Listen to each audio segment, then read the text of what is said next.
Hello,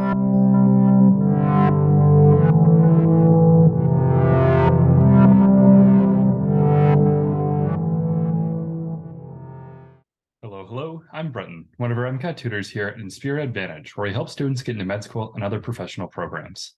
Welcome back to another MCAT physics video on a very, very important topic for the MCAT, fluid mechanics. This is going to cover everything you need to know on fluid mechanics for the MCAT, including Pascal's principle, hydraulic machines, Archimedes principles, specific gravity, cohesive and adhesive forces, surface tension, and the hydraulic lift. Let's dive into these topics with some examples on each to help kind of explain what's going on. I know a word like hydrostatics can be very scary and off-putting, but I promise that after this video, you're going to have a much better understanding of the physics. Let's begin with Pascal's principle. This states that a pressure applied to an incompressible fluid, pretty much every fluid for the MCAT, you can just assume it's incompressible, will be distributed undiminished throughout the entire volume of the fluid. Okay, what does that mean? It means any change in pressure is transmitted uniformly to all points in the fluid.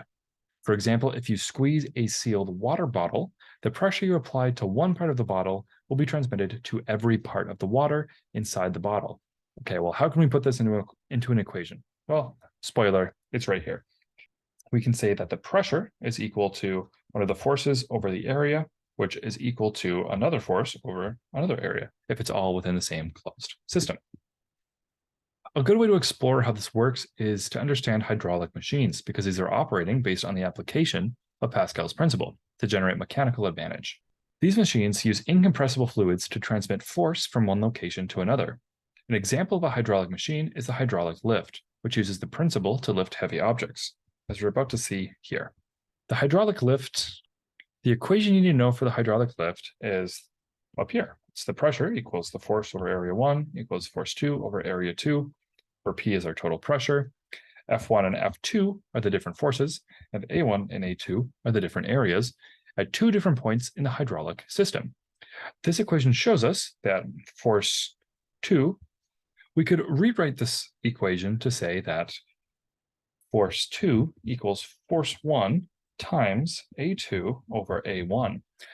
And this is kind of amazing because this means that the output force F2 can be greater than the input force if the ratio of areas A2 over A1 is greater than 1. This allows hydraulic lifts to lift heavy objects with a relatively small input force. And don't worry if this is still a little bit fuzzy, watch our next video where I'm going to go over a bunch of examples applying this. But for now, these are the basics you need. You just need to understand the equation and what these letters or variables mean. Let's shift gears to Archimedes' principle. This states that when an object is placed in a fluid, the fluid generates something called a buoyant force against the object that is equal to the weight of the fluid displaced by the object. If the maximum buoyant force is larger than the force of gravity on the object will float. If the maximum buoyant force is smaller than the force of gravity on the object, then the object will sink. For example, a rubber duck floating in a bathtub experiences a buoyant force equal to the weight of the water. It displaces, allowing it to float. Now, let's look at some of the important equations you need to know here. The first is the buoyant force is equal to the density of the fluid times the volume of the displacement and gravity. So for the MCAT, that's going to be just 10 because we're on Earth, unless they say we're on the moon. Some other helpful equations are the mass can equal rho times volume, and force can also equal pressure times area. Now, this equation is putting what I said in words earlier on the page. The density of an object divided by the density of the fluid, we can equate to the weight of this object in the air, so not in some sort of fluid. This is just the weight on the ground. We take that same weight and subtract it from the weight of the object in the water. And at first, this might seem like, well, who cares? How is this useful? Well, how do you think we figure out the density of a fluid? This is exactly how we do it. We can weigh something on the ground, drop it in water, see how much it weighs in water by just pulling on it, and boom, we figured out the density of the fluid. Pretty cool. We can also do the same thing to figure out the density of the object. This can be really nice because the density of water is 1. So this becomes very easy math if you know what you're doing. And that's the tricky part with MCAT physics. So many equations to memorize, and this is one of them. So let's quickly walk through this concept. If I have a 5 kilogram ball just on the ground, and it has a density of 2. So we know the density. I drop that ball in the water, and while in the water, maybe I attach like a hook and weigh it or something, and I see that it weighs 3 kilograms when underwater. Okay, so that's enough information for us to figure out the density of the fluid. We're going to take the density of the object, put it on top here. We don't know the density of the fluid, so we'll leave that empty. We know it's 5 kilograms. That's the weight of the object in air, so we'll put that here. And that's the exact same value right here. And we measured the water. We measured the weight while it was submerged in water. And we know that's 3 right there. And I'm saying water, but really it's a fluid. And well, how can I be so sure it's not water? Because we can calculate the density of the fluid right here by doing some simple cross multiplication, because this number is going to be 2 over here. So we multiply 2 times 2, this equals 4. So then we have 4 over the rho fluid equals 5. So we could multiply this over. So then we can get 4/5 equals rho of the fluid. Pretty cool. Now let's move on to specific gravity. This is the ratio of the density of an object to the density of water. Super easy. This value can be used to predict whether an object will float or sink in the water really quickly. For example, a material with a specific gravity greater than 1 will sink in water, while a material with a specific gravity less than 1 will float. Nice and straightforward.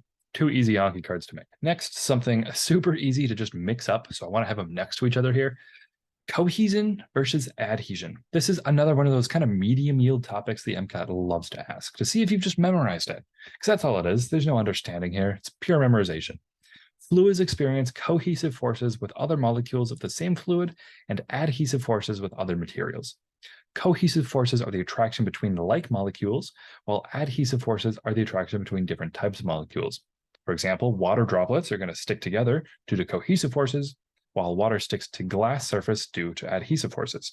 Or in this example, water is sticking to this terrifying fluoro compound, and because this gross fluoro compound is not water, we can say that this is adhesion.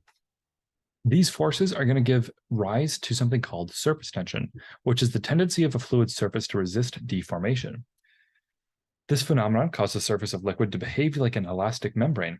For example, water striders are insects that can walk across the surface of water due to the surface tension created by the cohesive forces between water molecules. And that's not so bad, is it? You are half of the way done to understanding hydrostatics.